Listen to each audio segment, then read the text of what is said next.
So hello and good evening, everybody. This is the September 19th, 2022 meeting of the Vermont Nuclear Decommissioning Citizens Advisory Panel. My name is Emily Davis. I am the current chair for the panel, and I'm happy to be with you all this evening.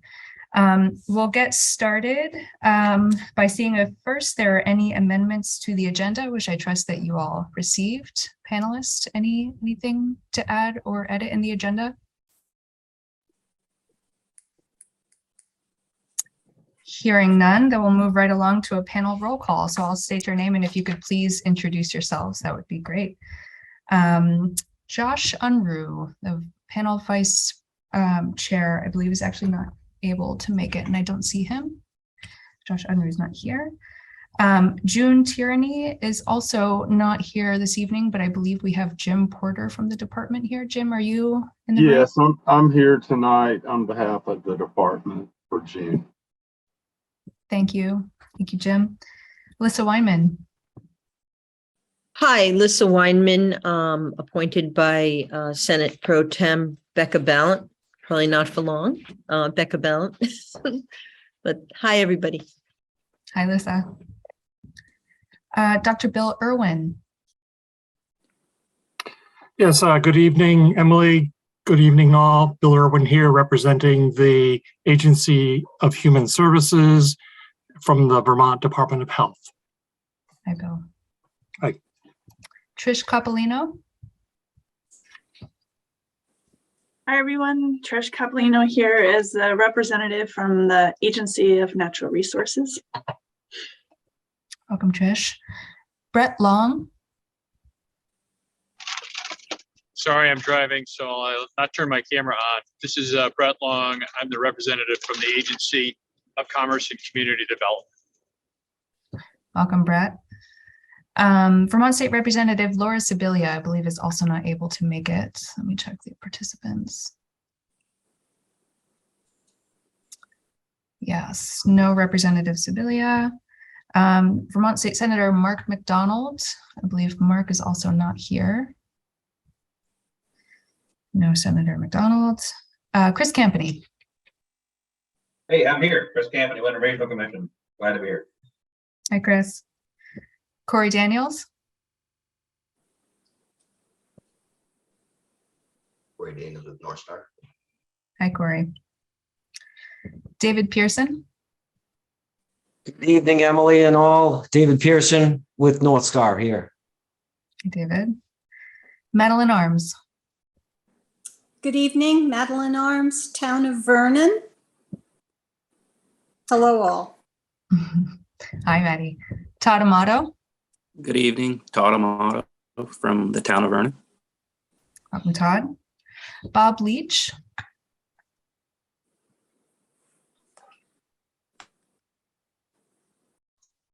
I haven't seen him online yet. He said he would try to make it, but I had him down as a maybe. Okay, maybe he'll join us later. And Marvin Resnikoff.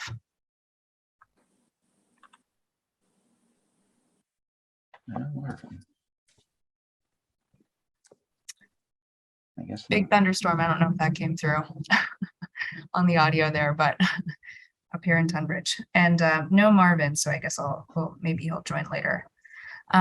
Okay, panel. Well, that confirms that we do have quorum. So thank you, everyone who can make it this evening. Now that we do have quorum, we can get down to a good bit of business. We can start with the review and approval of the May 9th, 2022 meeting minutes. So moved. The only, thank you, Chris, for the motion. The only edits, Tony, was a name to a member of the public, I believe, and I'm confirming this because I'm looking at her name in the participant list. Anne Darling is just a small typo, does not have an E at the end. And that might just need to just be changed throughout. And I only know that because my middle name is Anne, and I'm insistent that there is an E, so I'm sensitive to these sorts of things. But besides that, I haven't spotted any other edits. Okay, my apologies for that. That'll get in. I did notice one more. And this is on page 5, line number 6. The very last word on that line is spelled HOS, and it should be how.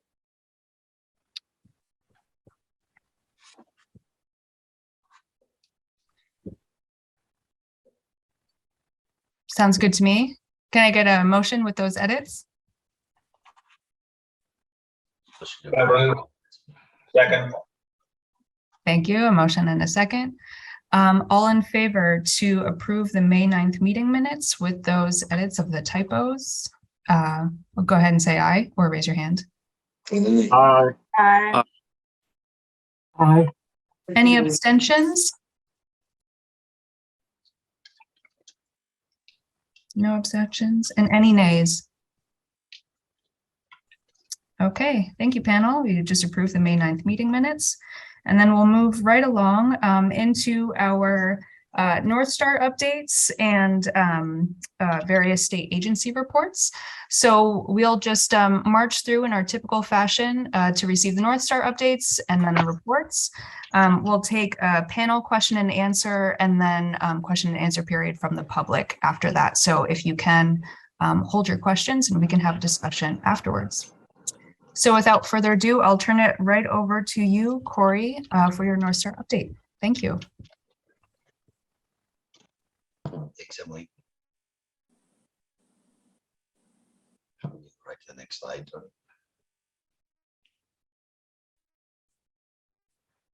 Okay, so a lot of work continues in the back building. For those of you who have been to the site or ever seen this ground floor level of the reactor building, you can see a significant amount of large bore piping, and most all of the cable trays and overhead obstructions have been removed. This floor of the reactor building is very full of equipment, and it is nearly time. Good progress in the reactor building on the ground floor. Next slide, please.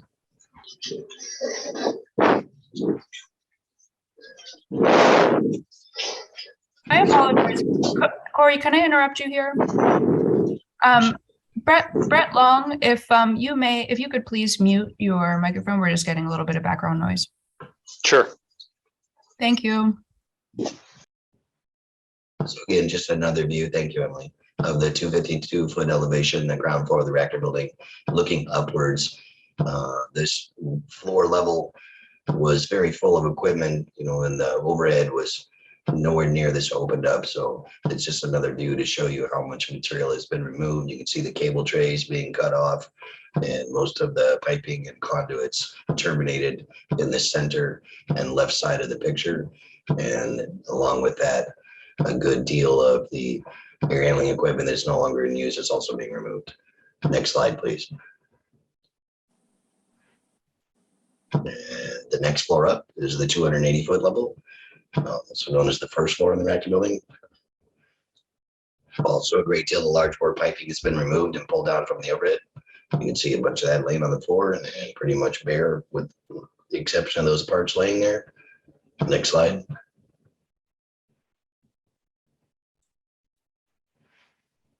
So this is the service building computer room. The service building and the control buildings have been completely emptied, all universal waste removed and prepped for demolition.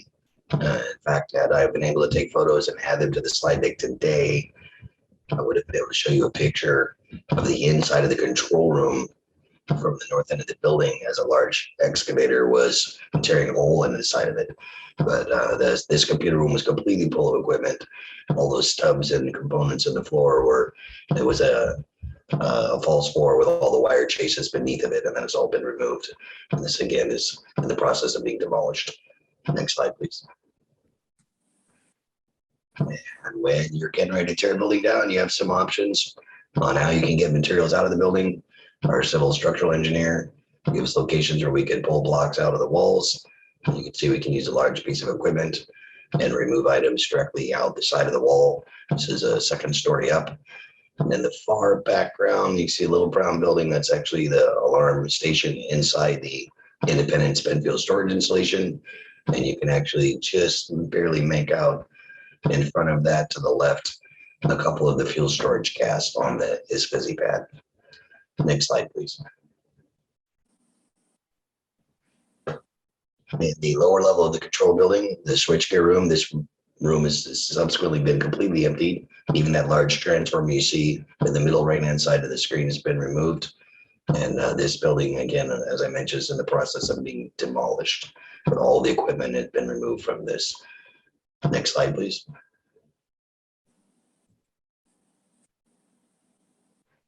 And that floor directly above that switchgear room, but below the control room, was known as the cable spreading room or the cable vault.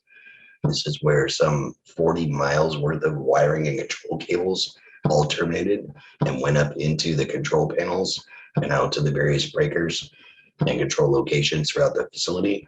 And this room has been completely emptied. It's about 85, 90% empty in this photo. And it has since been completely emptied out. And as I mentioned, this part of the structure is in the process of being demolished by the equipment this week. Next slide, please. At the floor above it, this was the control room. For those who had ever been to the site or been in the control room when it was running, pretty big room, a lot bigger than I ever knew. And I spent a good number of years in this control room with all the equipment removed, pretty empty and open space. And again, as I mentioned, this is being demolished this week. Next slide, please.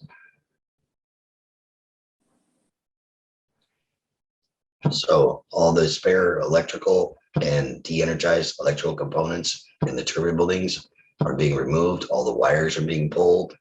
And this shows a large row from what we would call a motor control center, where a large number of breakers that fed the various plant components in the turbine building would have been terminated to and fed from. And you can see all the breakers are removed and all the wires pulled. And this is pretty common throughout the turbine building, as these are the last remaining components are being removed in preparations to make the turbine building ready for demolition as well. Next slide, please.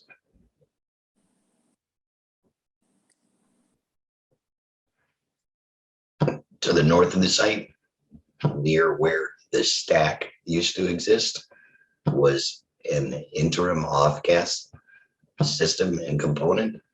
This ran for a total of 5 days back in 1972 when the plant was initially started. It was effectively a large 36-inch diameter, 115-foot long tube of activated charcoal. And this was removed and excavated. Next slide, please. And that's what the two lines look like once they were removed.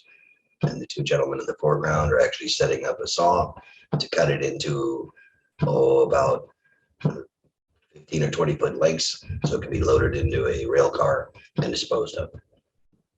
Next slide, please. On the south end of the site, looking towards the turbine building and reactor building, was the cooling tower area. This area has basically been restored pretty much to grade, and preparations made for conducting the final status and surveying of this location. And this has subsequently been roped off. This will be one of the areas where we exercise our license termination plan and final status surveying activities in concert with the regulatory governing agency and their subcontractors to do verification surveys. It's pretty much where we'll test out our process and make sure we're meeting all the requirements as we work with the regulator to close out areas of the site. Next slide, please. All right, this picture is a little complicated. You're really looking at the same thing on both the left and the right-hand side. The large square concrete block on the left-hand photo with the tools and components sitting on top of it is actually diamond wire saw cut out of the wall between the turbine building and the reactor building.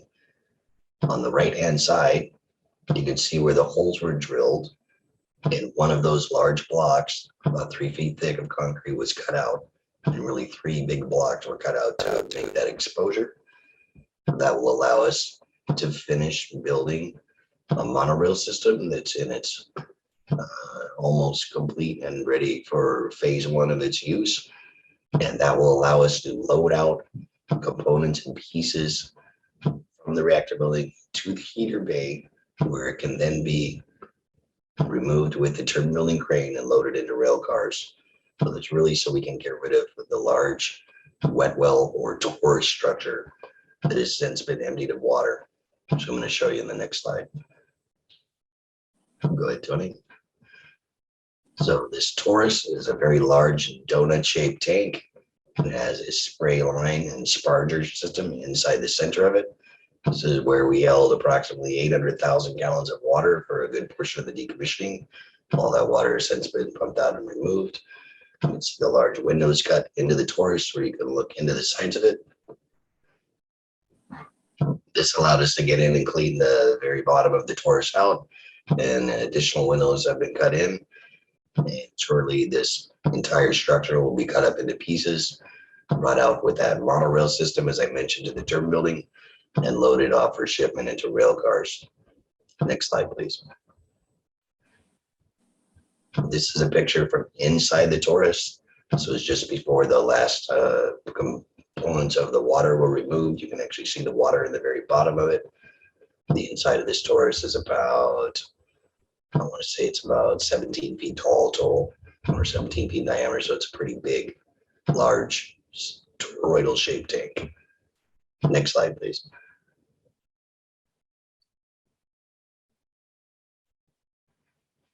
Right up on the refuel floor, on the left-hand side, this is looking down into what is known as the bioshield. It is the area that surrounds the reactor core.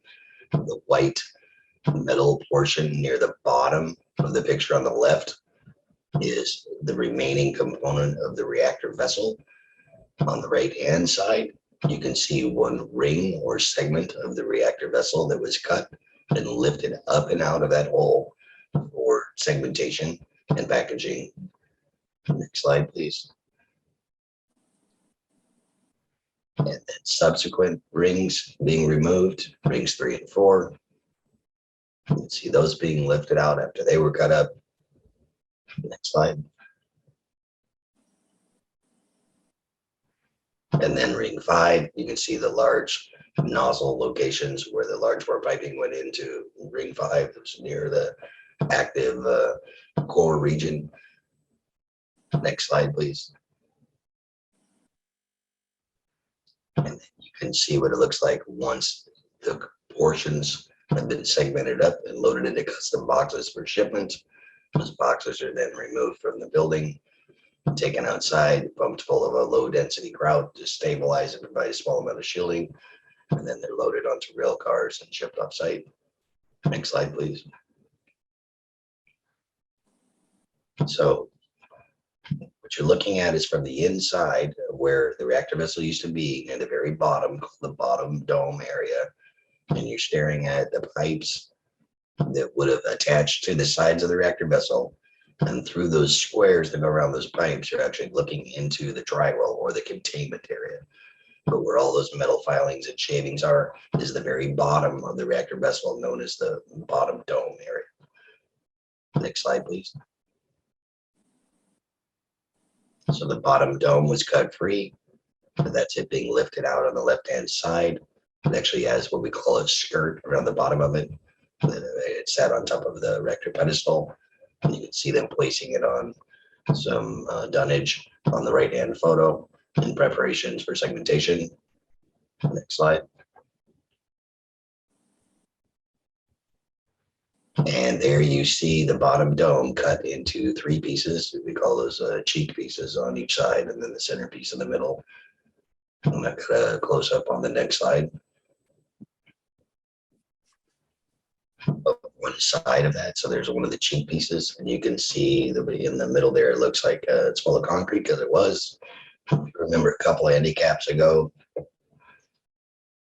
I showed you a picture of us pumping grout up through those stub tubes on the bottom. Those were the control rod drive mechanism tubes, and we actually pushed the concrete up through and put it into the bottom of this dome for shielding.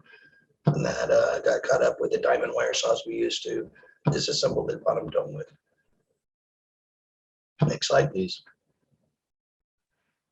So there is the bottom dome of the reactor vessel being loaded into custom boxes in segments. Preparations for shipment. Next slide. And then the final segments being loaded up as well for shipping. So pretty big deal to finish all that work with pulling out the reactor vessel in all 5 of its rings in the bottom dome and cut them up and prep them and ship them off site. Next slide. This is the bioshield area, or the area that contained the reactor vessel itself. Now that it's empty, looking up towards the refuel floor from the bottom area of containment. Pretty interesting photo, not a site very many people ever saw. Next slide, please.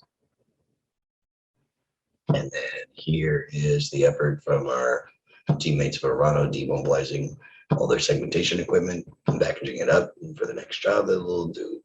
Next slide, please. And that's pretty much it for the photos and info I have on the physical decommissioning activities. The other things that are happening from the non-radiological side, 3 of the remedial actions have been completed. We did some soil removals near the location where AOC 8 was, where some transformers were, and some soil removal as well near soil piles at AOC 3, and then another small digging up and removal of materials near the shipping and receiving buildings. And the correction actions, work plans were reviewed and approved by NR, and they're currently out for public notice for an area near the Turn building. That'll be one of the larger areas that we dig up and clean up. Still not extremely significant. It's more of a historical item, nothing to do with the active decommissioning, but it's, again, it's hydrocarbons, it's fuel oil that was in the ground. And then another one, area 7 Bravo, where the fuel storage tanks were, where there were small releases. We had staining in oil in the earth as well that'll get dug up. So those are ongoing. Next slide.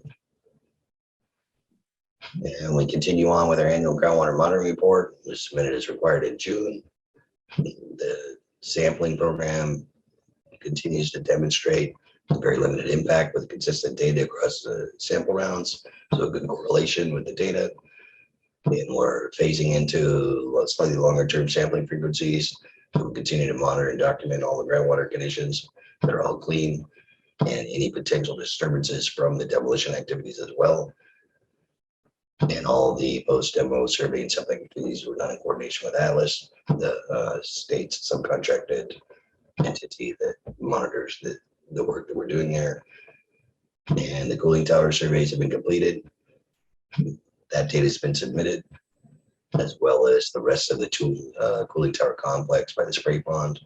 And again, that area that I showed you where the interim off-gas lines were dug up, and those reports are being finished, compiled, so they can be submitted to ANR for review and approval. So no surprises, continued good coordination with the state. And so far to date, we've found nothing unexpected or surprising with respect to the historical site surveys. And our collaboration with the Vermont agencies on our biweekly calls helps us maintain our alignment. Next slide. So as usual, we're sending a number of shipments off site. Next slide.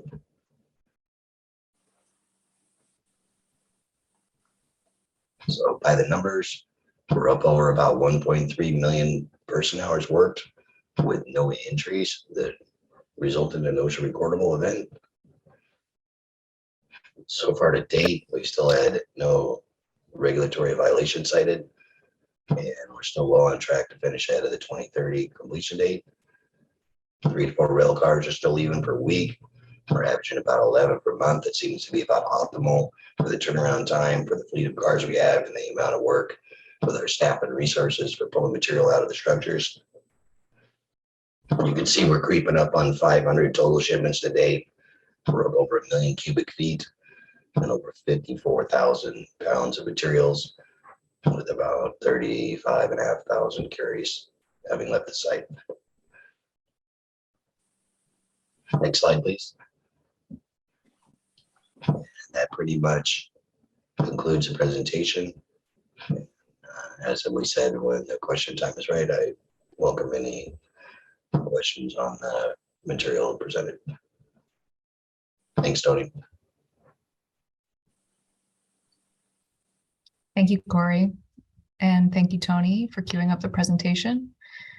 And we'll shift right on over to state agency updates on VY decommissioning, and we'll start with Vermont DEC. And yeah, Patricia Coppolino, I believe you're up. I am.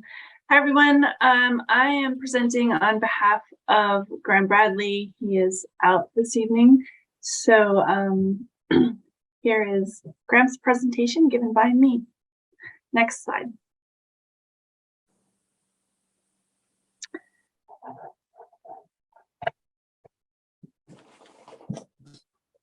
So DEC's role for everyone out there is to ensure adherence to the memo issued on March 2nd, 2018, and it's an understanding between the state and NorthStar, and it stipulates that there's required ongoing communication and coordination between us. There's bi-weekly NorthStar, Haley and Aldrich, and Vermont agency meetings. We work with our state consultant, Atlas, to help us with non-radiological confirmatory surveys and analysis, specifically post-demolition surveys and groundwater split samples that Haley and Aldrich conducts. We're looking at a corrective action plan, review and approval, a corrective action plan completion, review and approval, permitting that happens through our other DEC programs, and any other reports and progress reviews that need to happen. Next slide.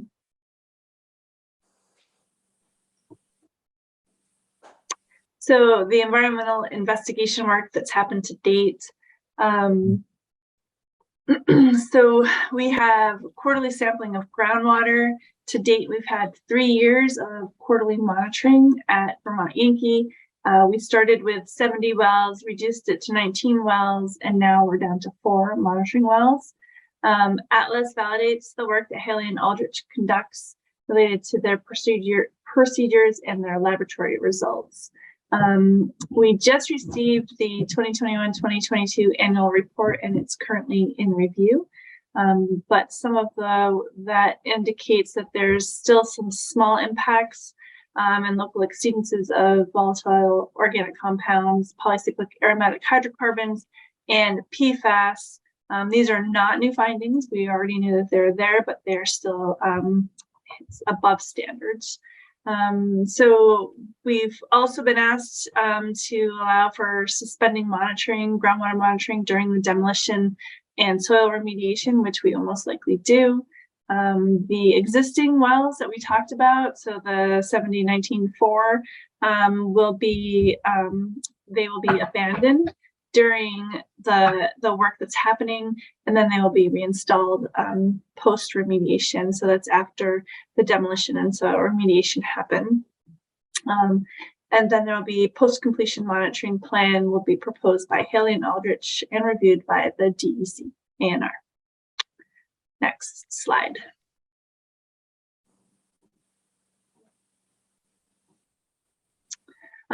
So again, for the non-radiological post-demolition surveys, we're going to be looking at the spray pond, the concrete structure that was used to stockpile excavated soils prior to shipment.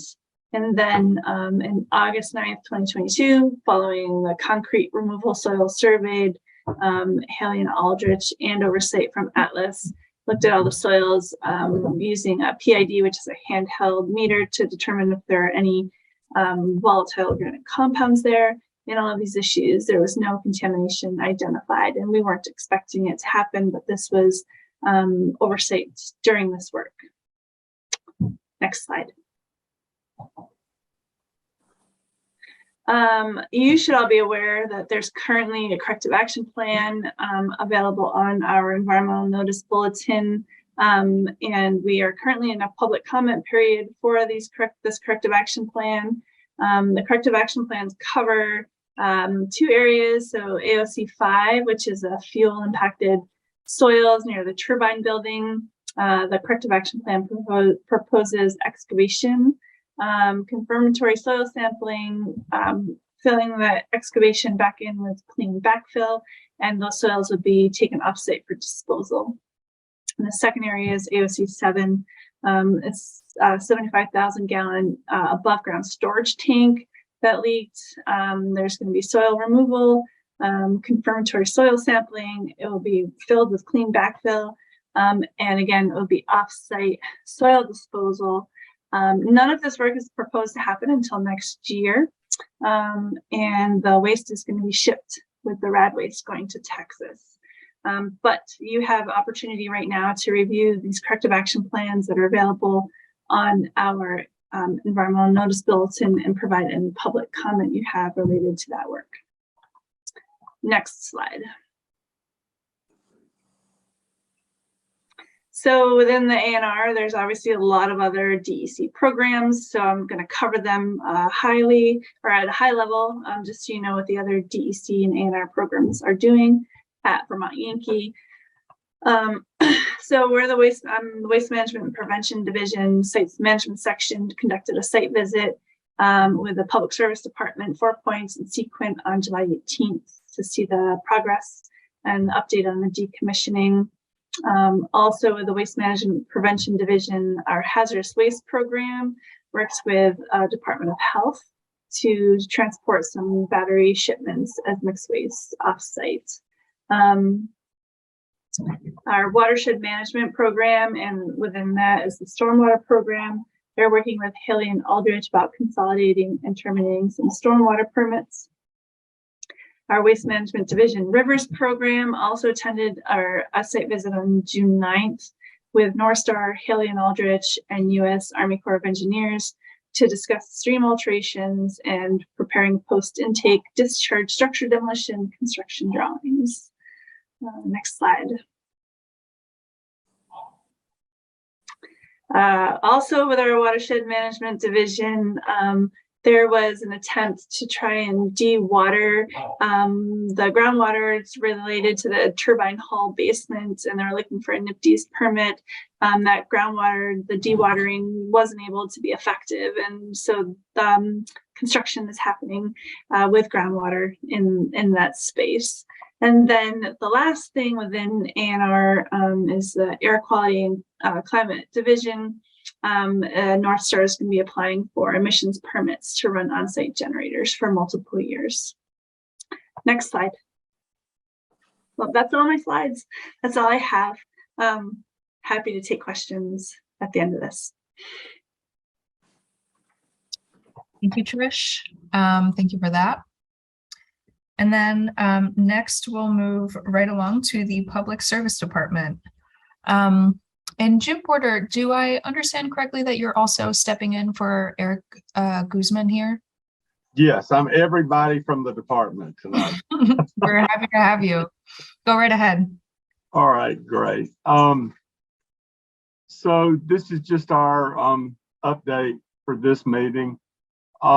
Just a reminder of the department's continuing role under the financial review, financial performance of the project, including the cash flow, analyze the financial health of NorthStar, and assess the viability of financial assurances. Can y'all still see and hear me? I have a dog that just turned off all the power to my computer, so I'm operating off a battery, I guess. Under technical, confirmed work performed is reasonable and consistent with SRT and NDT withdrawals, and we evaluate the project to identify risks or concerns that could challenge successful completion. And then department activities, we review the monthly summaries of expenditures, review the requests for disbursements from the Site Restoration Trust, monthly meetings with NorthStar to follow up with reporting. The department's consultant conducts regular site visits to verify work that's completed, and we upload publicly available information to our Vermont Yankee decommissioning page.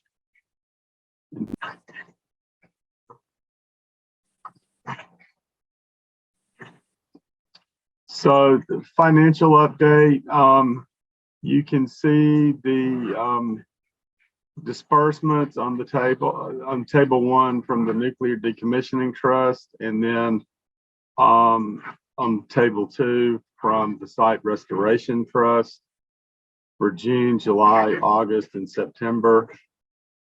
I apologize for the little puppy. As of August 31st, the NDT balance roughly 211.3 million. And the SRT balance is roughly 51.7 million. And just a reminder, all disbursements that are made are for work that's already completed. Come here.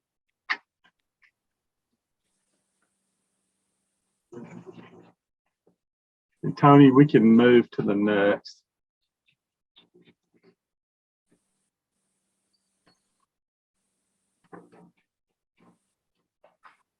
So if we look at the trust balances, we've got the balances for May, June, July, and August.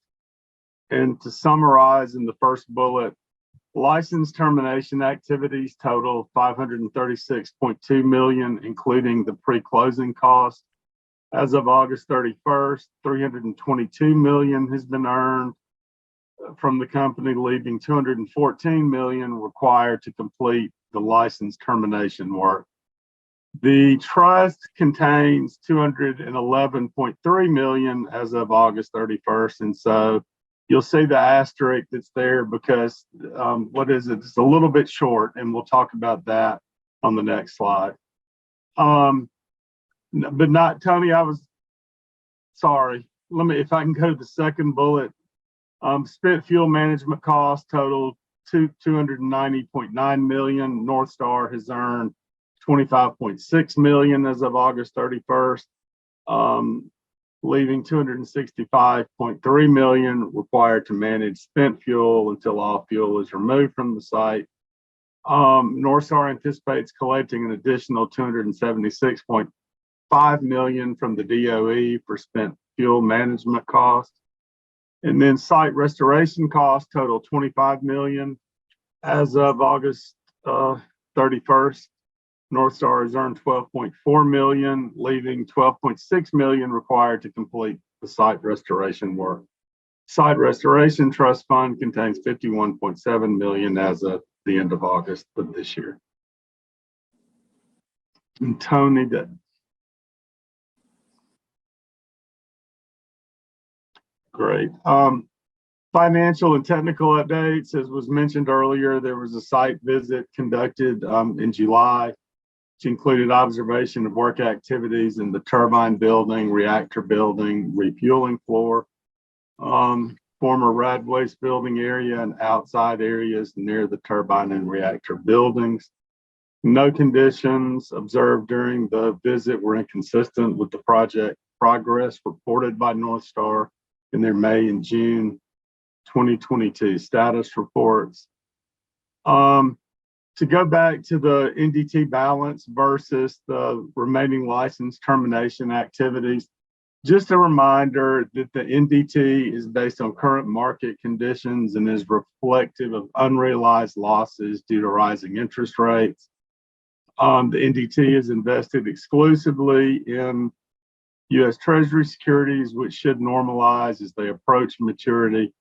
And there is a $55 million financial assurance escrow required under paragraph 2C of the MOU.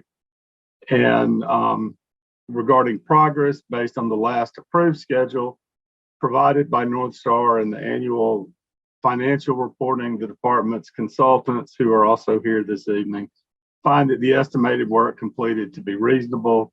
NorthStar appears to be on course to complete the project with the available funding.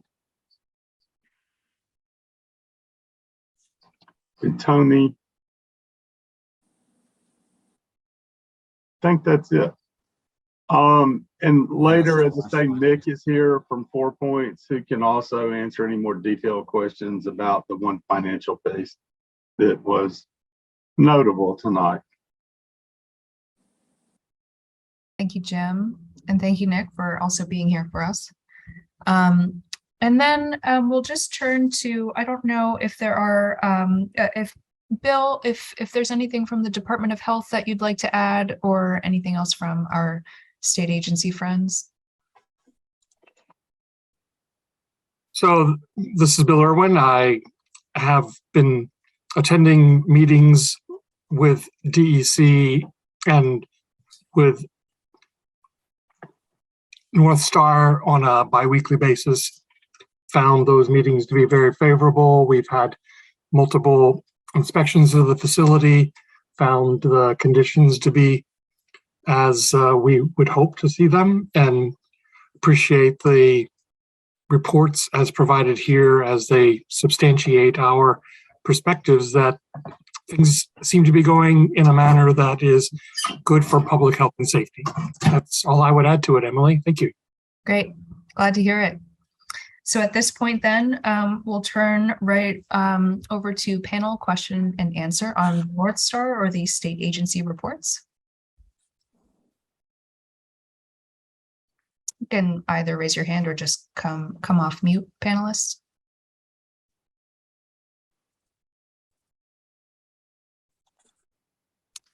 Yeah, this is Bill, Emily. I had a question for NorthStar relative to the removal of water from the lower elevations of the turbine building, given that the DEC report indicated that the extraction wells are not working as well as had been hoped. I wondered if they were planning, for example, to use some sort of tank inside the building to pump into it and then maybe pump that to shipping containers, or if there was some other plan. Thank you. So Bill, thanks for the question. The extraction wells are intended to be diversion wells. We just found that there's so much hydrology next to the building that it just wasn't having the desired effect without probably a tremendous amount of more water being moved. But the intrusion rates have been relatively low and stable, and we have been able to sequester that water into frac tanks and then ship it off site to Texas in water tankers at a regular schedule with little to no impact at all on the operations in the turbine building or the decommissioning effort. So it's really been a non-impact, and we've been conducting business effectively the same way since the beginning. Great, thank you very much. That answers my question perfectly. You're welcome. Jim, go ahead. Thank you. If I could just correct something I said earlier, I should have said I am everybody from the Department of Public Service except Tony, who I can't believe I forgot. Without him, I don't think we'd ever get these meetings put on. Thanks, Jim. It's a good correction. Thank you. Anyone else? Otherwise, we'll turn over to members of the public, question and answer period for either the NorthStar or the state agency reports. Yeah, Anne, go ahead. Hi, thanks, Emily. Corey, you talk about things being shipped off, and I'm assuming that all of this is going to waste control specialists in Texas. Is that right? That is correct, with the exception of some of the building materials that are free released are able to be sent to local landfills. Pretty much all the materials we're talking about do go to WCS in Texas. Okay. And some of the stuff that's being shipped off was part of the reactor. So just in my, amateur way, I'm thinking, wow, that must have been pretty radioactive if it was part of the reactor. Must have been pretty intense. So I'm just wondering where the level, where it becomes high level nuclear waste and where it's not. See what I'm saying? How do you decide? That's a great question, and it's a very complicated answer. In reality, your assumption is a very common one, that the reactor vessel itself will be highly radioactive. But as you can see from the photos, and people standing right next to it, managing the rigging and the apparatus, the materials of the vessel itself are actually not as highly activated as you would expect. So rest easy that it's not nearly as dangerous or concerning from a radioactivity level as most people would think, and that's why you could see it being packaged the way it was. With respect to the second half of your question, and I'm going to try not to butcher this answer too bad because it's complicated, but we basically take a profile of all the different radionuclides present in a sample of materials, and based on their different energy levels and how much of them are present, that material gets a rating of a different variety for the type of waste it is. And as we've talked about in the past, the only high level waste really is the fuel. The next, what I would consider likely to be most radioactive, but it isn't all the time, is what's known as greater than Class C waste. There are a few components that were in the reactor vessel, discrete components, and they're all carefully inventoried, and the characterization was done for that. Those materials are in the spent fuel pool, and we will be loading them into a similar canister that all the spent fuel is in, and processing it in a similar manner, and putting it in an overpack, and taking that out to the ISFSI pad for long-term storage, because there's no place to put that greater than Class C waste yet, just as there's no place to put the spent nuclear fuel. That will happen over the course of the next month or so. So likely in the December report, I'll be able to show you photos and explain in detail how that all happened. Below that are levels of A and B waste and some other different ways that it can be characterized. But for the most part, all of that can go to a shallow depth burial and WCS in Texas. And that's what happens to it. But it's not quite as dangerous as most people think. Obviously, the fuel has an extremely high carry content. The greater than Class C waste is relatively highly radioactive. And some of the other waste is too, but not so much that it can't be buried out in the facility in Texas. Does that answer your question? Yes, thanks. You're welcome. Appreciate it. And my apologies, Anne, if you could, I didn't prompt you well, if you could just introduce yourself for the record. Sure. I'm Ann Darling, A-N-N, thank you, Emily. East Hampton, Massachusetts, and I'm a member of the Citizens Awareness Network. Thank you so much. Any other questions or comments from the public?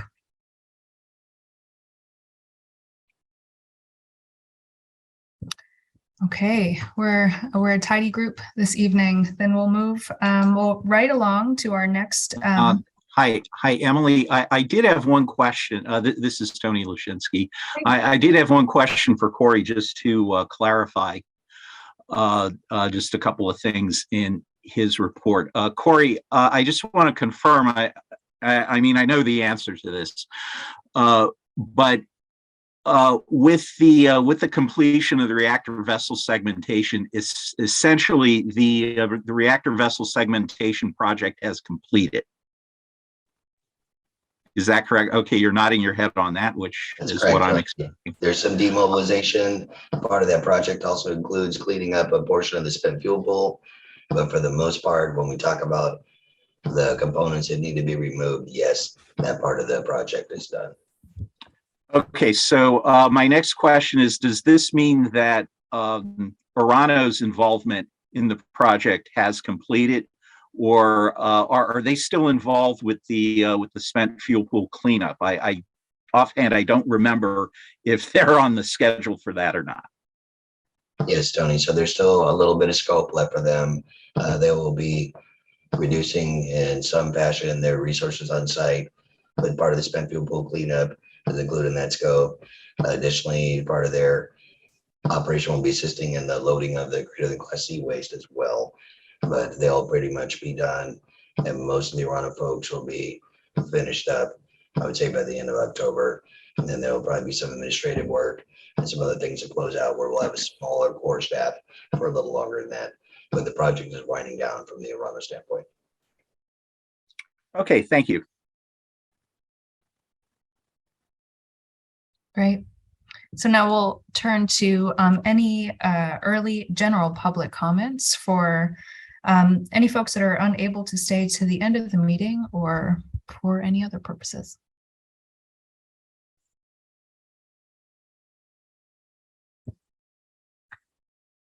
Sure. And Darling, go ahead. Me again. Yeah. I know that you've had some trouble getting quorums and members there, and that the most important thing is getting back the number of people on a regular basis and filling some empty seats. I always have to say my thing about public outreach and education, that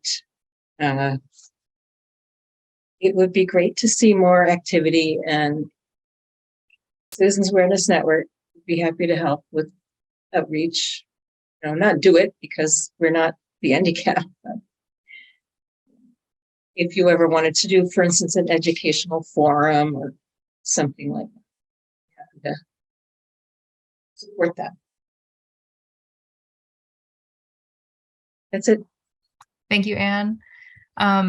Yeah, and I think that is a good segue, unless there are other public comments. But and I don't want to move us along too much because I know that public education and outreach has been discussed, especially at the May 9th meeting, and came up certainly with our discussions of the DOE RFI. That's still alive. So I want to just kind of put that in the parking lot for what we'll get to later. Very shortly, unless there are other public comments. Oh yeah, Lisa, go ahead.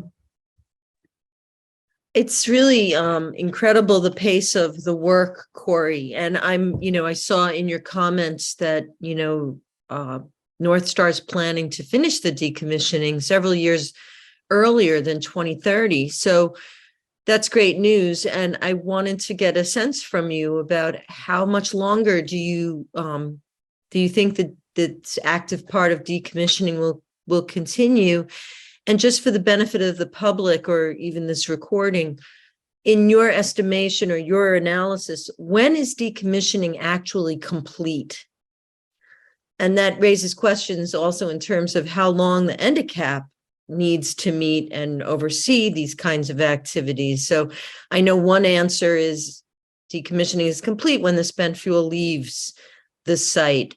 But based on what we know about DOE and how long it's been kicked down the road for so many years now, I'm just curious what you think about how much longer you will be until you feel that this part of the decommissioning, not the spent fuel removal, will be complete.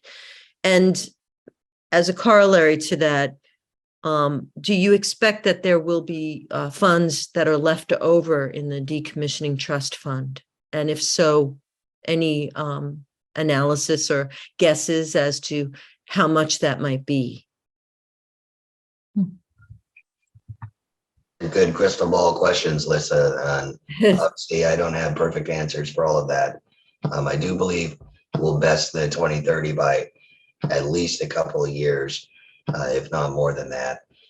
I think we're on track to have most of the physical work done before 2026 is over. But to be clear, and you asked a really important question, nuclear decommissioning of a site is not really done just because the decommissioning portion of the plant is finished and the final status survey activities are completed. That really only leads to a partial site release.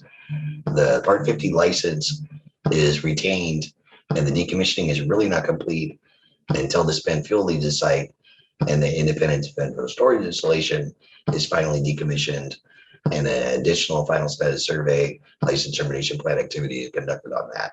So while we talk about finishing the decommissioning with respect to the MOU and the way it's built, I think the 2027 timeframe is probably realistic. Maybe we can work at trying to beat that, but again, there's a cost component to trying to go fast, and the license termination process and the final status surveying and the confirmatory activities with the regulator take quite a bit of time, and it's pretty impossible to estimate when the paper will be finished for even that part of the job.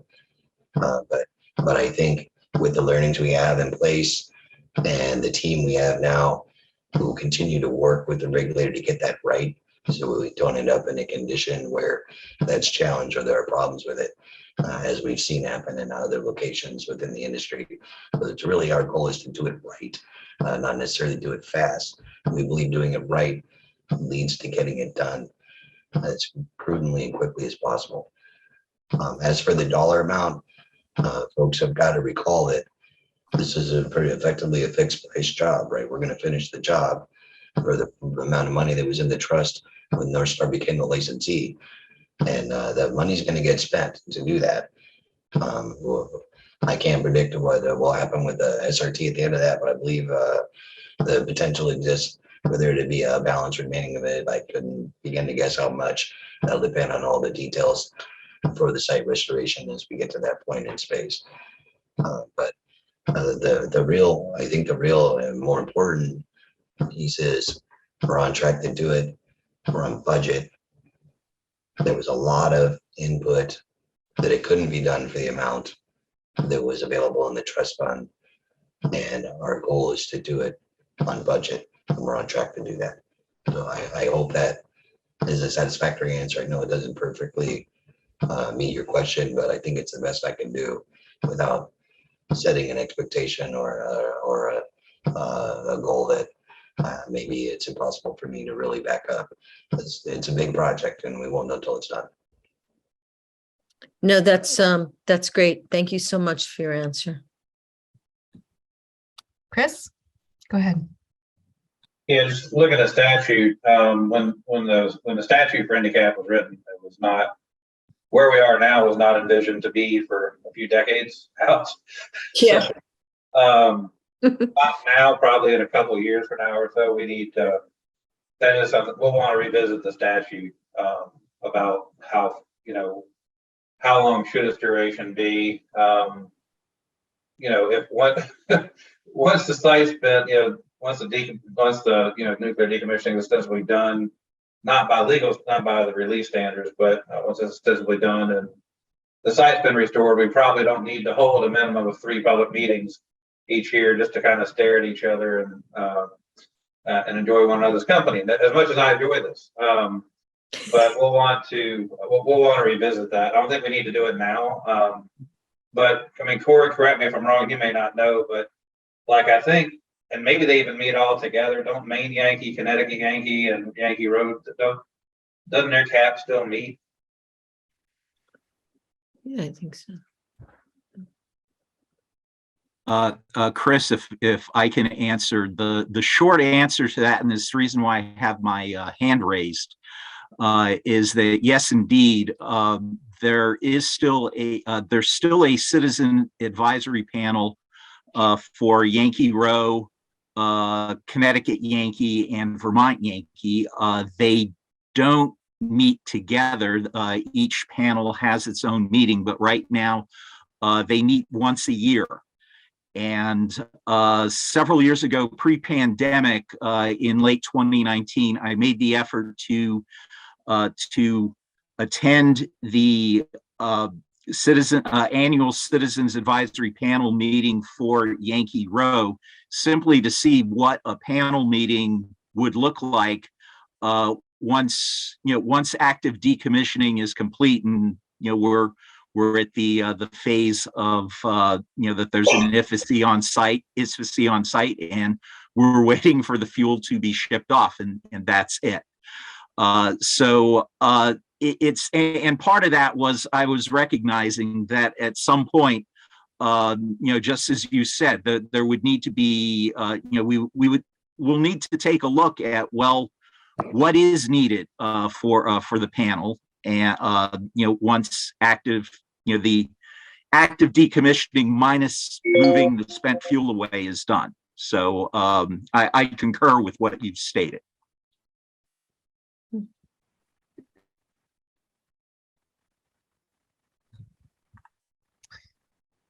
Thank you, Tony, and thank you, Chris. Good discussion, everyone. And I know that that's kind of been discussed on the side, so it's nice to sort of air that, I think, more formally.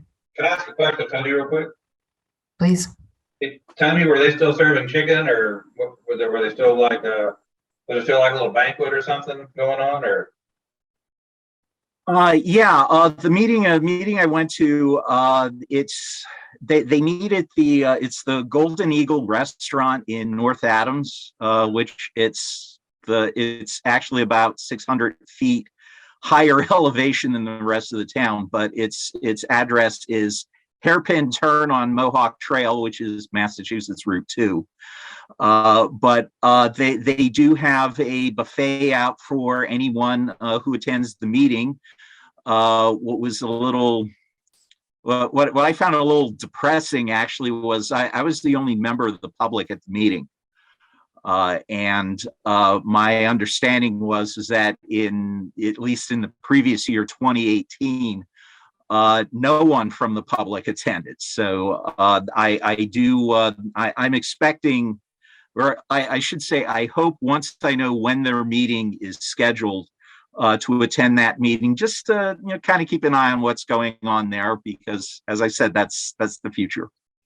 But yes, there is a buffet. So we'll also want to amend our budget in a couple of years to provide a buffet. So just want to make sure that we've got that noted. Duly noted. It's good that we address the hard-hitting issues related to decommissioning. It also makes me feel so lucky that we have so many members of the panel, of the public, join the panel meeting. So yeah, that's great. Well, okay then, unless there's something else, anything else, Chris, or? No, that's members of the public here without the buffet even, so that's awesome. Okay, then we'll move right along. At this point, unless there are any other comments, which I don't see any other hands, then we'll discuss panel membership changes and administrative items. Tonight, we're defining administrative items somewhat broadly, and there are a few things that I'd like to bring up. Three things I'd like to talk with you all, panelists, about. First is some membership changes and recruiting some more members onto the panel, some fresh blood, as it were. And then I also want to discuss recent NRC decommissioning rulemaking. Public comment period has passed, and there's just some questions that I think that we should just have answered as a group related to that. And then the third, I just want to revisit the DOE RFI and the report. And I had a recent exchange with Erica Bickford, who spoke with the panel. And so I just want to discuss those three things. So that's where we're headed. But we'll start with the membership changes. As we know, Sarah has earlier this month declined to renew her a term here, and so there is a vacancy for the citizen appointee for Speaker of the House. I had tried to get in touch with a person that from the Brattleboro area that she had thought would be a good replacement, but this person has not gotten back to me, and obviously I'm trying to respect their privacy. So as far as I can tell, that is not a viable replacement. And so I'm turning to you, the panelists, for thoughts or recommendations, and we don't necessarily need to name anyone during this meeting, but inviting folks to get in touch with me if they have any ideas about who we could recommend to the speaker to appoint to that position. And I'll also just pause here in case anyone has any thoughts.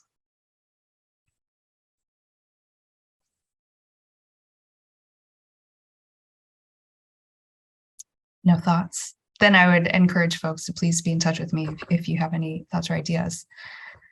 And relatedly, we also have those vacancies there are optional positions, but I think that they are important. Vacancies for the New Hampshire towns and the Massachusetts towns representatives. I know and I understand, and Tony, please correct me here, that those positions, it is good if those towns could, if there's somebody in mind, or those towns could have somebody who wants to fill the position, and then it comes through a petition from the department. Is that correct? I have to admit, I'm not 100% certain on the process because that's something that the commissioner's office handles itself, and I'm usually not intimately involved with that. But yeah, both the optional positions, the New Hampshire town, Massachusetts town representatives are appointed by the respective governors of those two states. They've been vacant for a while, but what I will note is, for those of you who remember Paul Walliso, who was briefly on the panel as the New Hampshire appointee, was on the panel for about a month. We did not have a full panel meeting at that time due to some technical issues, and unfortunately, he passed away before there was a full panel meeting that he could participate in. But I really, and this is a personal feeling.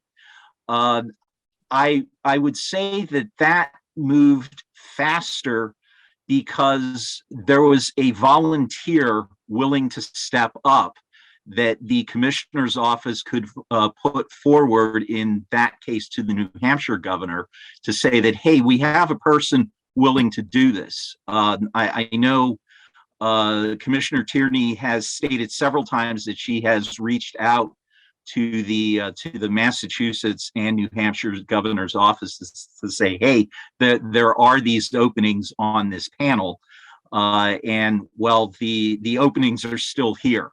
So Jim, I don't know if there's anything more that you can shed on this, but that's my knowledge of it right now. Tony, my memory is exactly what you just recounted, and I can't think of anything else, except I think you're accurate.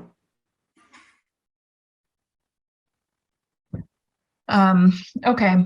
Yeah, thank you both for that. And I think related to the idea of that it would be easier to fill these positions if there were a volunteer, or someone we know, or someone who is interested in joining the panel. This is where I would, connect back to the segue of public outreach and education.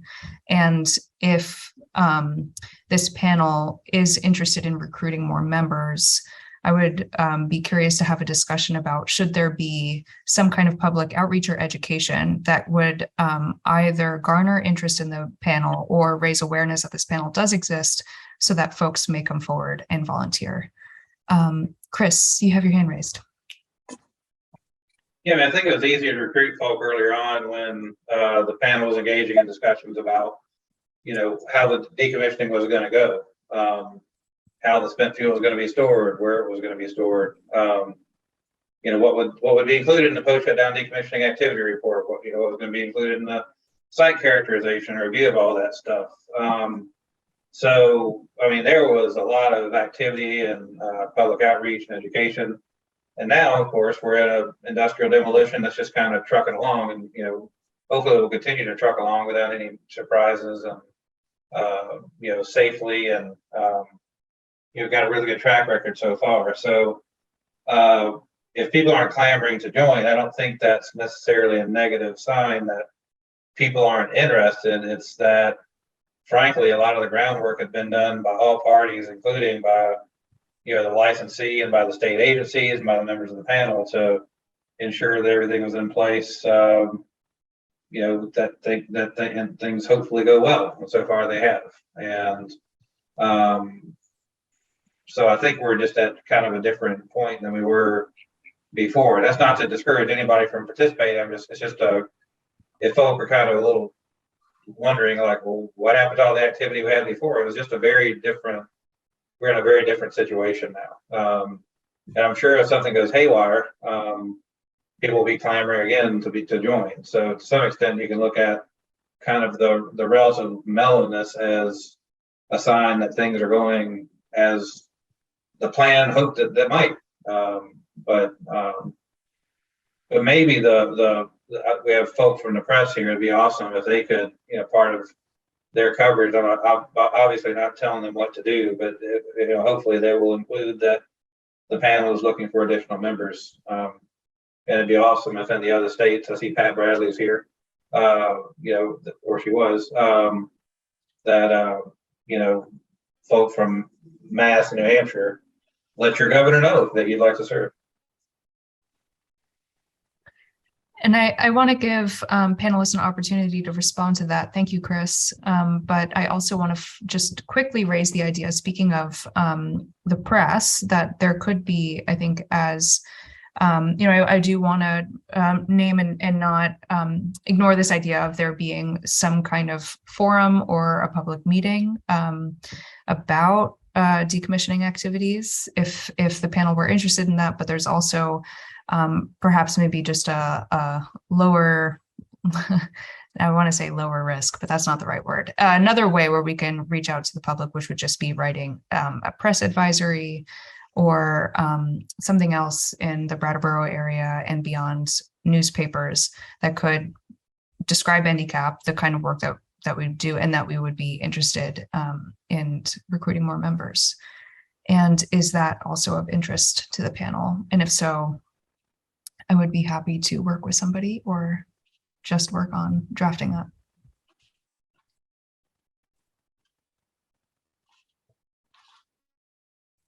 Chris gave a double thumbs up for the record. Yeah, go ahead, Lisa. It seems to me that someone, it said, Chris posted in the chat, the statute, and it says that those optional members need to be potentially filled by an invitation from, I guess, June to the governor of said state. And I mean, I would like to recommend that someone like Ann Darling, who is from Massachusetts, who comes to these meetings regularly, perhaps June could write a letter recommending that the governor consider Ann for a place on the panel, since she's certainly followed the issue and shown great interest over these years. I don't see why she couldn't formally join the panel. Certainly wouldn't be much of a learning curve for Anne, but Anne, don't want to put you on the spot, but is this of interest? Well, you have to understand that I would be representing, yes, Massachusetts, but I am a member I represent the Citizens Awareness Network. That's why I'm here. So I don't know if that really aligns with what you all want. But yeah, I'm not sure that, I'm not sure if that's proper channels. I don't know either. Mm-hmm. If I could, please. Just to go back to what Tony said, I know that June has reached out to these governor's offices. I'm not sure she would be comfortable reaching out, and I'm not speaking for her, but my guess is I doubt she'd be comfortable reaching out with a recommendation to a governor from another state. But I know she has asked both. Fair enough. May I speak? Please. June did tell us at one meeting, Jim, that she had reached out to Governor Baker in Massachusetts directly. We're going to get a new governor soon. She might be more open to this. Well, it seems like just related to this in the optional Massachusetts and New Hampshire seats that perhaps just talking with June about the right procedures is important here. And then, but for other panel membership questions, and namely the vacancy now that is in the appointee of the Speaker of the House. I saw one thumbs up. I'll ask, are any panelists opposed to having some kind of press advisory announcing the work of the panel and that we would like to have a member? If there isn't someone else that panelists have in mind that could be appointed to the position. That was a two-part question, but. Emily, I think you should just I think it's best to put that out regardless, even if you do have a specific recommendation, because that's just good process, as opposed to kind of being a self-appointed, appointing yourself or anybody else kind of as a nominating committee. You can certainly have, recommendations come to you, but and you may just want to reach out to the Speaker's office to see how they would like to receive those requests. Do they go to Tony as who's staffing this? Does it go directly to that office? Does it go to you as chair? Just to kind of see what that preference is, and hopefully the Speaker would respond quickly to you. If not, Jim, maybe that's a question that you could reach out to Speaker staff to find out how they want to handle that. But I think, in my opinion, it's just putting out that call for members is just a good thing anyway. That way, yeah. Thank you, Chris. Always being the voice of procedure for us and reason.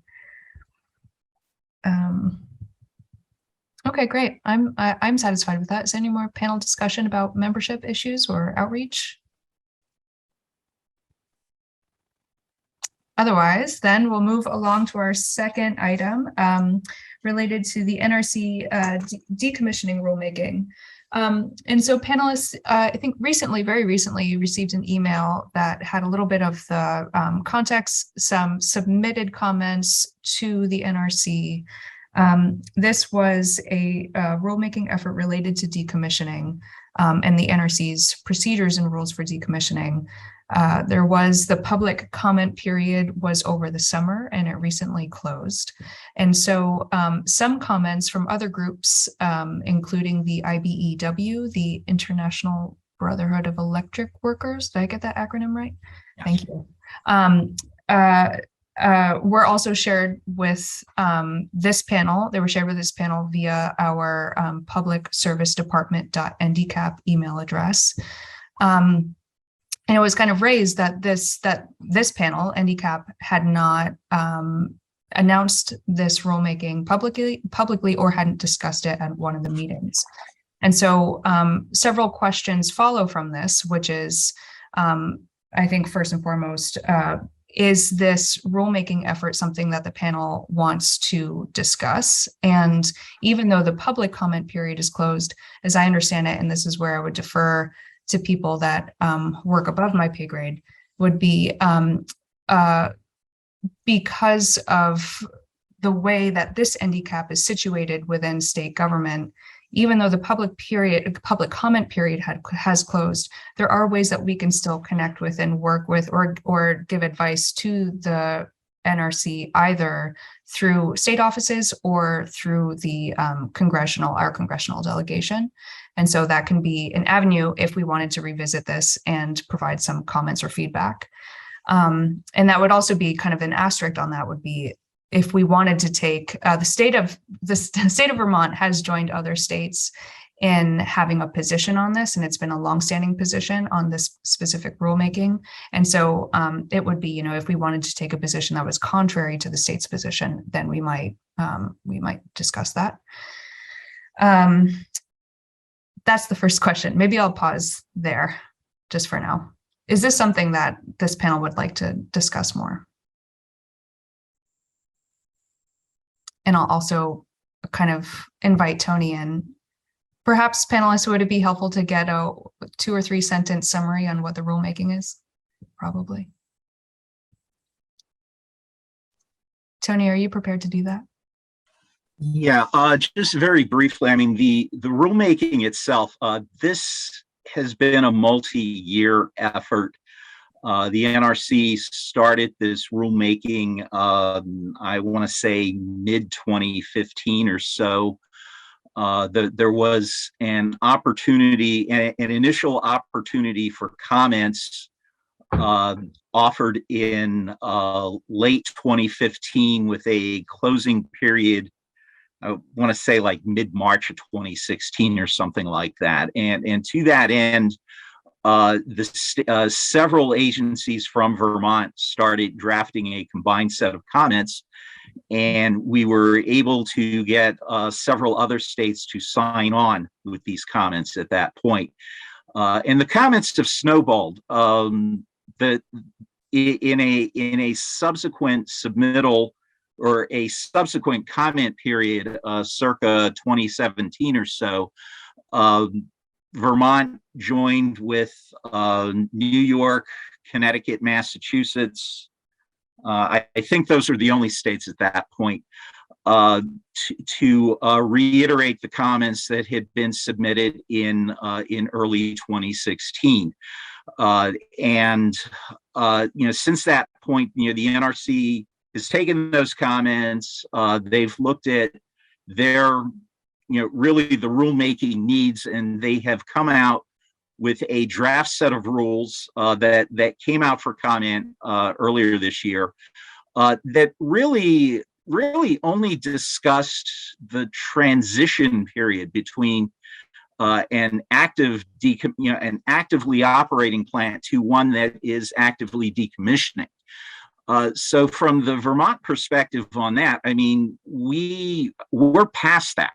We've been past that since, really since NorthStar started active decommissioning in 2019.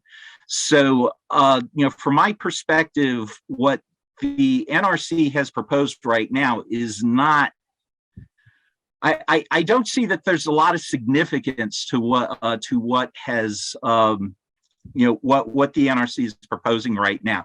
Our project is past that. Now, many of the comments, I know Citizens Awareness Network's comments, the IBEW comments, and really the department signed on to a set of comments offered by the Attorney General's office of the state of New York recently, which again reiterated the comments that were first submitted in early 2016. But those comments call for really an expansion into other areas. A call for a more rigorous PSDAR process, for example. That's the item that comes to mind. I know there are many more items there. So I will say that yes, maybe this is something that the panel should have been alerted to, and I will take responsibility for that. But we have a lot of other responsibilities too, and I would say that before we delve into those, or I should say before the panel delves into those responsibilities, we should we should really think about how much more we want to get involved in this, and I'll leave it at that. And I think that that's a good, thank you, Tony. I think that that's a good question to land on is this something that panelists are interested in getting more involved in, just with kind of what we've discussed thus far and the high level summary?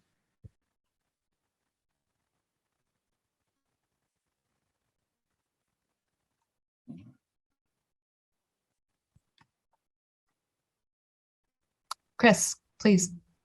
I'll defer to others because honestly, I'm spent years doing that. It's an RC meeting and spoke about it. Somebody who's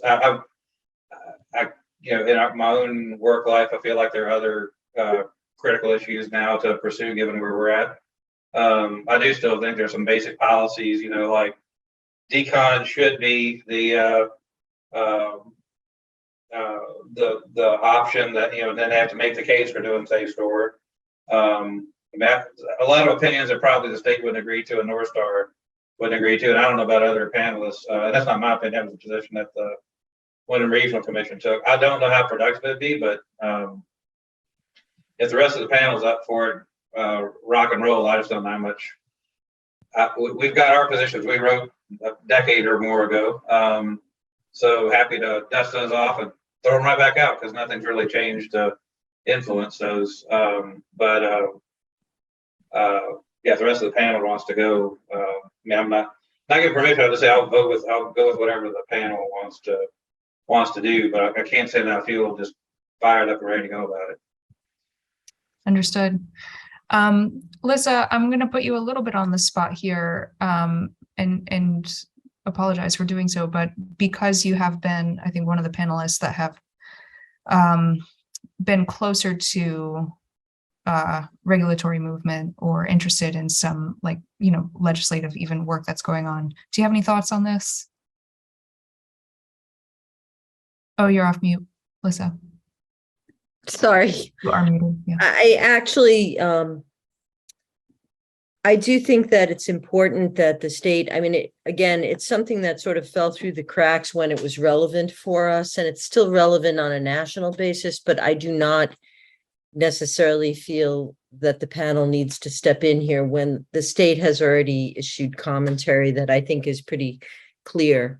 The one thing that if the panel did want to make some kind of gesture in this regard might be to endorse the IBEW statement, which I've read and I do endorse. And I would submit that potentially as a motion to endorse that on behalf of that union. But beyond that, I think that there's a bigger fish to fry for us now as a panel, particularly regarding the spent fuel issues. So, yeah, I certainly don't want to delve into it personally, nor do I have time to do so. So I think that ship's passed. Okay. I myself would not feel comfortable. I haven't spent enough time with the IBEU statement to feel like I can vote on that right now. And I'm guessing that other panelists would feel the same. Right. We just got it. Yeah. Mhm. Yeah. So it could be something that if it was of interest that we could vote on the December meeting.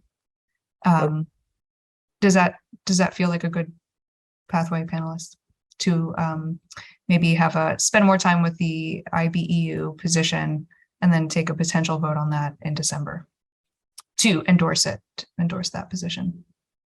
Mm-hmm. Okay. And then moving right along with truly administrative issues, the second question that I have would be because this came through on the psd.ndcap email, while we're all a group, I wanted to just make sure that the folks that are on that email list indeed want to be on that email list. And are there any panelists that wish to have their emails included on that email list? And what that would mean would be that you would get the emails that come through on that email address. And that's really the way that I think the public gets in touch with or communicates with or sends comments to the panel. It's also the way in which the panel receives a lot of spam, which is an important thing to note. There's a lot of spam that comes through on that email address. So just a little bit of a housekeeping item here. I think that right now it's just a few of us that's included on that email address. Is that right, Tony? Yeah.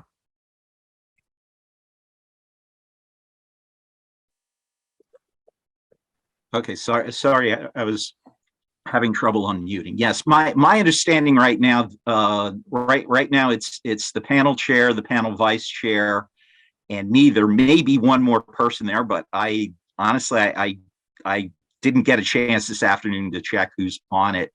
But it's when we first got this this email address a number of years ago, I was under the impression that most of the panel members, most if not all, would be willing to to join what is basically a mailing list devoted for the panel, and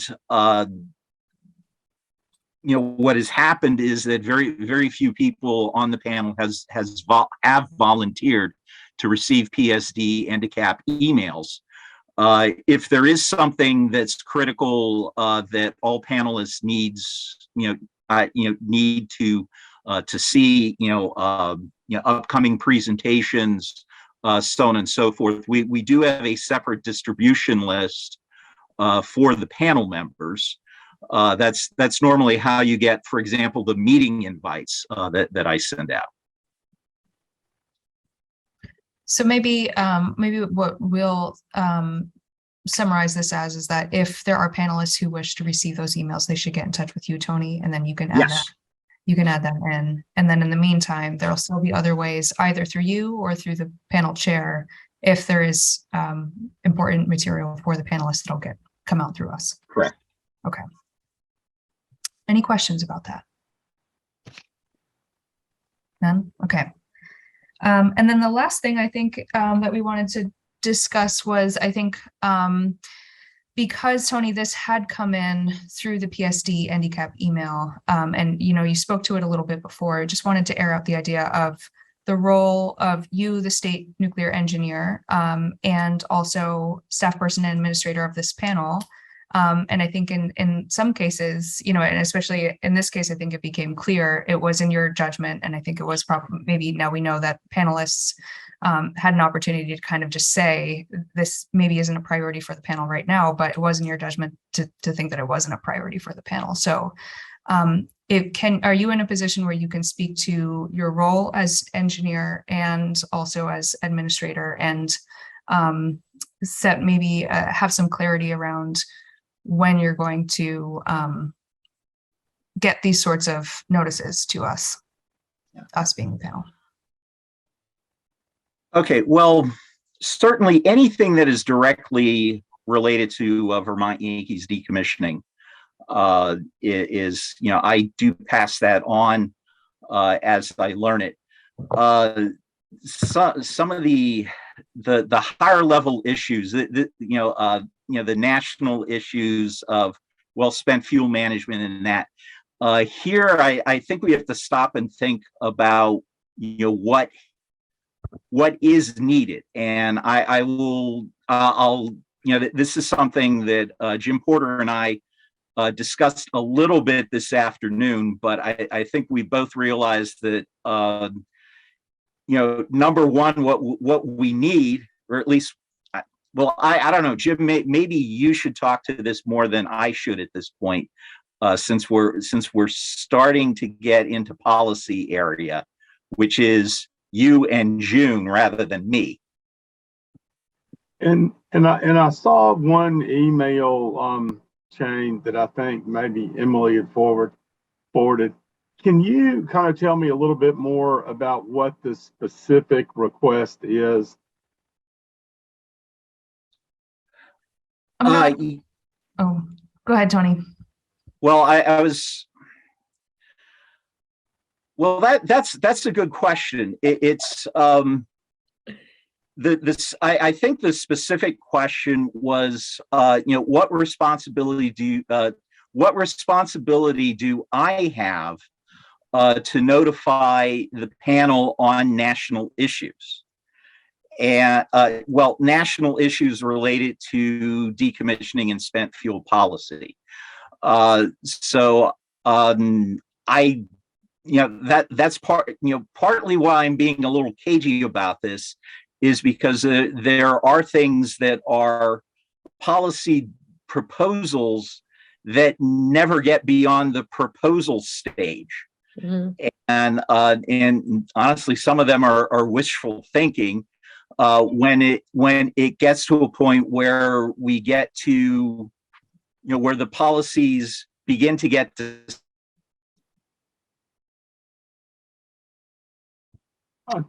back into the stalemate.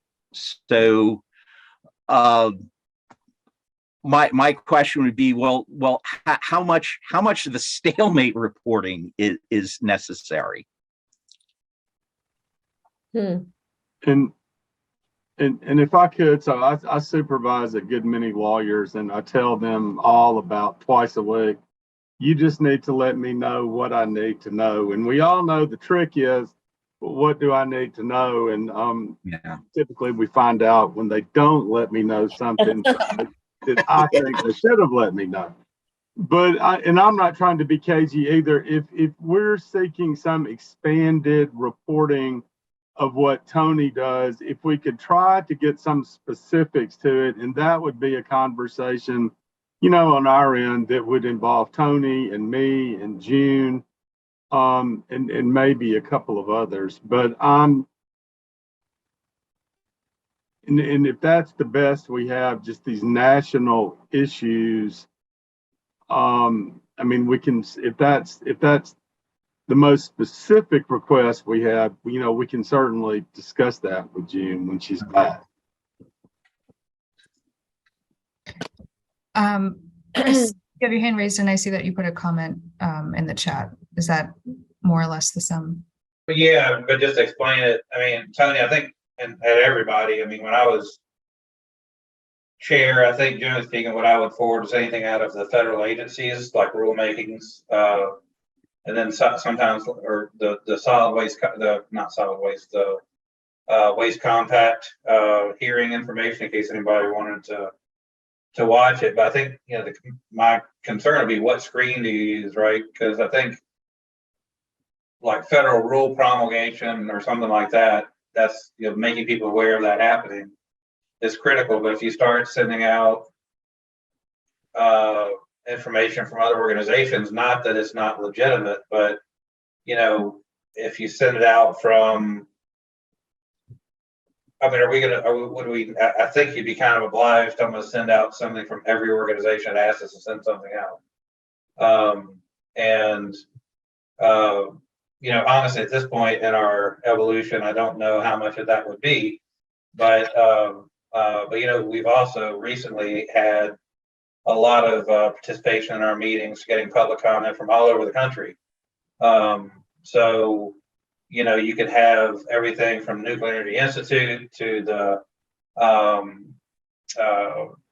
Union of Concerned Scientists to, a lot of really good information. But I just don't know to what extent, we're going to kind of create a catch-all listserv. Because if you start screening that stuff and deciding what people are going to see, then you start getting into, almost policy positions by exclusion and inclusion, and that can be awkward.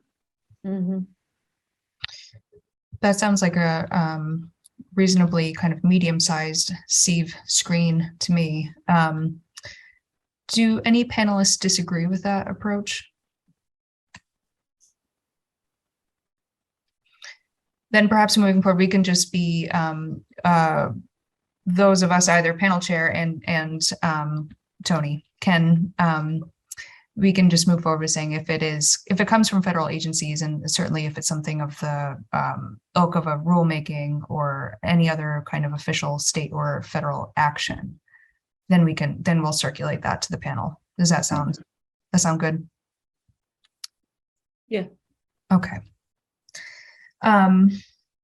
Anything else about the NRC decommissioning rulemaking conversation? Otherwise, we'll move right along.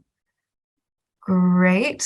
The next thing is the Department of Energy, the Department of Energy's report and their release of the summary and analysis of the RFI comment period. I think that I would trust that anyone who's on the listserv or submitted comments received that in the inbox. It came out on September 15th, I believe.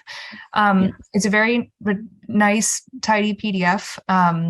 And really interesting. I only had an opportunity to skim it, but I found some of the comments and the responses by the DOE to be informative and interesting. So I encourage panelists to take a look at that if you haven't already.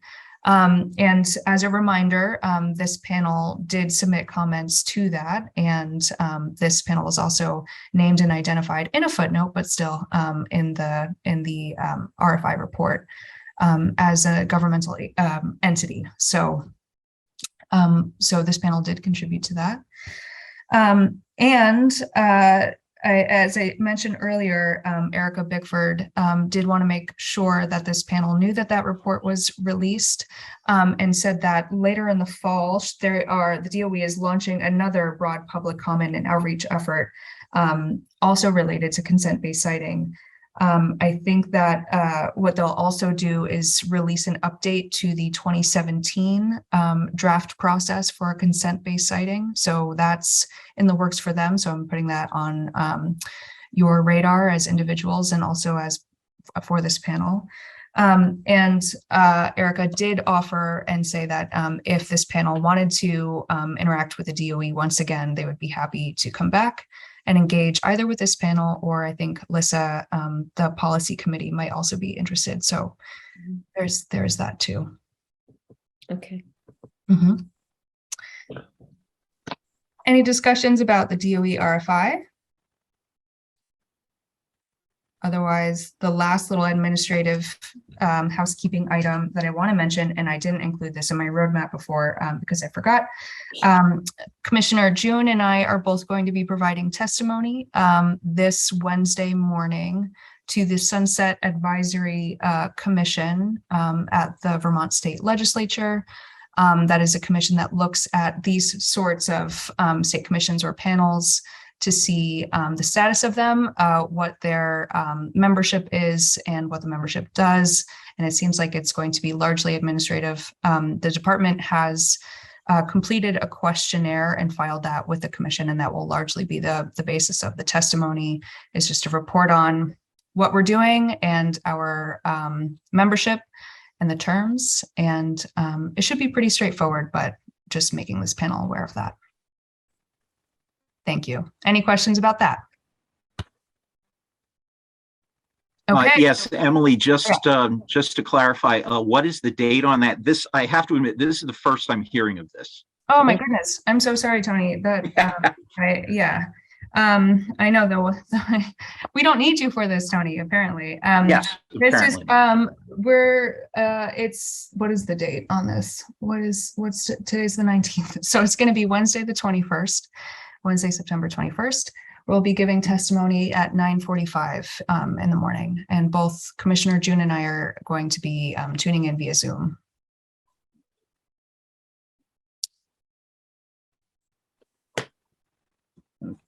And again, that's the Sunset Advisory Commission. Okay. Then, unless there's any more discussion on that, thank you, panel, for a rich and helpful discussion. Then we'll move on to an update for the Federal Nuclear Waste Policy Committee. And Lissa, I'll turn to you. Any update? Yeah, just basic. The summer, there not much happened over the summer in terms of committee work. We were supposed to have a scheduled meeting on August 22nd, where we were going to hear from Oliver Edelson, who is the representative for U.S. Rep. Mike Levin on the Spent Nuclear Fuel Solutions Caucus, which is newly formed. Mike Levin has been very active in California because he represents the San Onofre nuclear plant that's been decommissioned, and they've been extremely active in trying to push the agenda on interim spent fuel storage because San Onofre's casks are in an array basically very, very, very close to the Pacific Ocean. And it's really not a tenable place for them to be at all. And they want them moved as soon as possible. So they are largely driving the move to really push the agenda on an interim storage site. So we wanted to hear from Mr. Edelson, and he was delayed, and we had to reschedule that meeting for now Monday, October 3rd. So the subcommittee will be meeting. I guess we're a committee, not a subcommittee, but our nuclear waste committee will be meeting on Monday, October 3rd at noon, and we'll have Oliver Edelson as our guest to inform us as to what's happening in the caucus and what's likely to come up in terms of legislative efforts on spent fuel management. Other than that, I think, I don't know, Tony's been really extremely helpful. He arranged for the meeting with Edelson and has been doing a great job helping with the committee. So thank you, Tony. And do you have anything else that you'd like to add? I know that the DOE did issue that report. Apparently they got 225 comments in addition to what they had gathered back in 2017. So I feel good that we were able to contribute to that as a panel. And we will continue to look at the legislative efforts and what's happening on spent fuel and continue to meet on a quarterly basis with the committee. And if there's other members, Corey, or other members of the committee who'd like to add to that report, or please do, especially Tony. Tony, you said there was something coming down the pike that you couldn't talk about. I'm curious. Yeah, unfortunately, it hasn't been released yet, so I'm unable to discuss it yet. But it's, you know, since we were just talking about potential state actions, it would be a state action that some other states are looking at right now. But it's nothing that I can bring out in the public until it's actually published, unfortunately. And I was under the impression that it was going to be published last week, and well, that hasn't happened yet. But just to step back a second to Mr. Edelson's presentation. Yes, it's partly what happened was with some of the congressional activities that took place over the summer. He was expecting some time available in August to speak to interested members of the public, and instead he was actively supporting some congressional action that occurred in late July and early August, and as a result was unavailable on the 22nd because some other things that he had committed to had to be moved to that week. But in any case, in some of my discussions with Mr. Edelson on what the Nuclear Waste Policy Committee was looking at, we began to see that in many ways, the things that the committee is learning about is also what the Spent Fuel Caucus is learning about. So I think that, and one of the things that he hinted at is that the caucus is approaching a point where they would want more feedback from the public on issues. So it really sounds like that when Mr. Edelson is available on October 3rd, noon to approximately 1:30 p.m. Eastern time, it'll be strictly a webcast. But it looks like he'll be listening for public comments. So he appears open to that. And this may be a good starting point, and hopefully this is something that if the panel wants to get more involved with some of the national issues, this may be a way to do it. Can I ask? So Tony, the state is. It seems to me that you're sort of teeing up an interesting situation where the state might be taking a policy position on spent fuel storage. And I'm wondering if the state or the Department of Public Service or the governor's office for that matter decides to sign on as the state of Vermont on a public policy position on spent fuel management or on an interim storage facility. I would hope that the state would do that in consultation with the NDCAP, but I know that's not a requirement. So I would just say that I hope we're not in for any surprises from the state. Anyway, Well, I'll just say that I don't see any of this occurring quickly. It may be, honestly, it may be several more years before there's really a policy position to sign on to. Well, that's sad also. I'm sorry, I missed part of that. I'm saying that's also sad. Yeah. And it's, well, man, I could go on and on about that, Yeah, but no, that's I've said what I would want to Yeah. say on the issue. Anyway, we don't have to beat a dead horse. yeah. Since I do not set department policy, I personally cannot commit to that. But if there is something like that coming up, I'll make every effort to assure that the panel is aware of it. Now that you've said that you want notifications about federal potential federal directions, I think this would fall into that category. Yeah, thank you. Great. Anything else on the Nuclear Waste Policy Committee?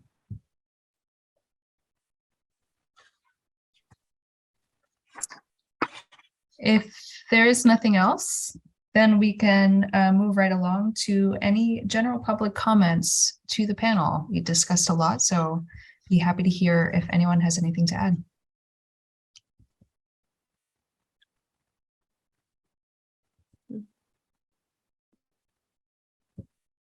Go ahead, Anne. I'll just say that I appreciate all the conversations I've heard tonight. That's all. Thank you. Thank you so much. And if there's nothing else, then I think we can turn to meeting wrap up and adjourn. So again, thank you everyone for joining, and it's nice to see you all again after what feels like it's been a long time, long summer. I'm going to draft a press advisory about this panel, the work that we do, and also kind of giving notice that we would be open to membership. And then in the meantime, and I'll work on that and get that out. In the meantime, if anyone has any thoughts about who we might work with that would be an appointee from the Speaker of the House, please be in touch. I'll also be in touch with their staff to see what kinds of procedures are in place. What else do I have? We'll make it a point to share any kind of policy issues or kind of formal actions that might be taking place nationally with this panel. Keep in mind some of those housekeeping issues if you want to be included on the email. And then finally, we're going to add an endorsement of the IBEU's comments to the NRC on our next agenda, which is going to be on December 12th, which is a Monday evening. Okay. Chris, anything to add? Can I offer a friendly amendment? Please. Before you draft the press release, you might want to just, again, check in with the Speaker's office, since it's not trying to be a procedure junkie, but it's not our appointment to make. So might want to see how the Speaker wants to handle that. I think it'd be awesome if she says, yeah, that'd be great if the NDCAP wants to put out that call. Maybe it could even be a joint statement with them or something, but you might just want to check. Okay, thank you. I think for purposes of notifying the public, even if we change how the Speaker's staff and how that appointment goes, it might still be good to send out a press advisory about the current work of the panel at a minimum. Okay. All right, then unless there's anything else, I think we can adjourn this meeting at 7:54 p.m. Thank you again. Yes. Just a reminder, one of the other things that will be on the agenda for December 12th is approval of the panel annual report. Mm-hmm. So we have that pretty much finalized before December 31st. So thank you, Tony. That's very important. Also on the agenda for next meeting would be the election of officers. Mhm.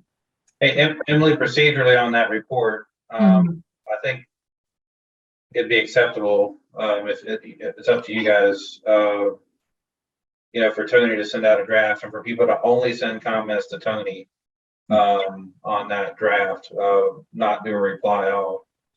That way we don't have to wordsmith it quite so much during the meeting on the 12th. Great.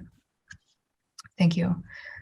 Yeah, I usually remind people of that because if we start doing the reply all, we get into issues of open meeting law via email, and it gets ugly fast. So yes. I'll make sure to send that as a reminder. So we do have a schedule set up. This is something that June and I worked out at the beginning, well, really after the December 6th meeting, to assure that the draft for this year would be available for the December 2022 meeting. So I forget the exact dates, but more or less by prior, at least a week prior to the December 12th meeting, that there will be a draft available for comment. And I hope to have it sooner than that. Great. That would be great, Tony. Thank you. And thank you for all the work that you do for this panel and so much more. Okay, now meeting adjourned at 7:56 p.m. Thank you, everyone. Excellent. Thanks, everybody. Have a good Thanks, night. Emily. Have a good night. Good night.